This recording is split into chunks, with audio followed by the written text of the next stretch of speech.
نبی کریم علیہ السلام نے فرمایا، بخاری مسلم میں فرمایا، 7 ہلاک کرنے والی چیزوں سے بچنا، اگر ان میں تم چلے گئے تو ہلاک ہو جاؤ گے۔ 7 چیزیں ہیں جو تمہیں ہلاک کر دیں۔ یا رسول اللہ صلی اللہ علیہ وسلم وہ کون کون سی؟ تو حضور نے فرمایا، اللہ کے ساتھ شریک نہ کرنا، ہلاک ہو جاؤ گے۔ دوسرا نبی پاک صلی اللہ علیہ وسلم نے فرمایا، جادو نہ کرنا، ہلاک ہو جاؤ گے، ہلاک۔ اور یار جسے حضور فرما رہے ہیں ہلاک ہو جائے وہ بچے گا؟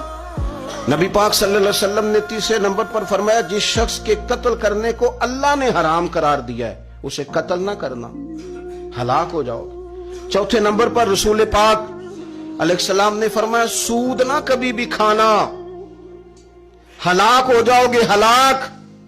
بڑی بڑی دلیلیں دی بینک والوں نے، بڑا سمجھایا تو عادی صاحب مان گئے، محترم مان گئے، کہنے لگے نہیں جی نہیں، وہ کاروبار میں لگاتے ہیں۔ بڑے بھولے والے ہیں ہم، پتہ سارا ہے۔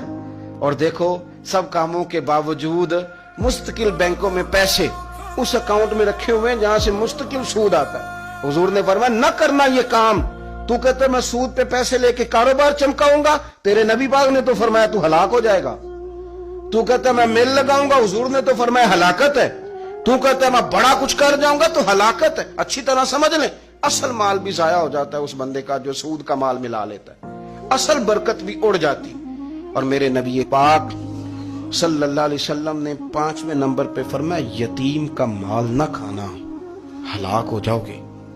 اور پھر 6 نمبر پر نبی پاک علیہ السلام نے فرمایا، کفر سے جہاد ہو رہا ہو تو کبھی پیٹ پھیر کے بھاگنا نہ، ہلاک ہو جاؤ گے۔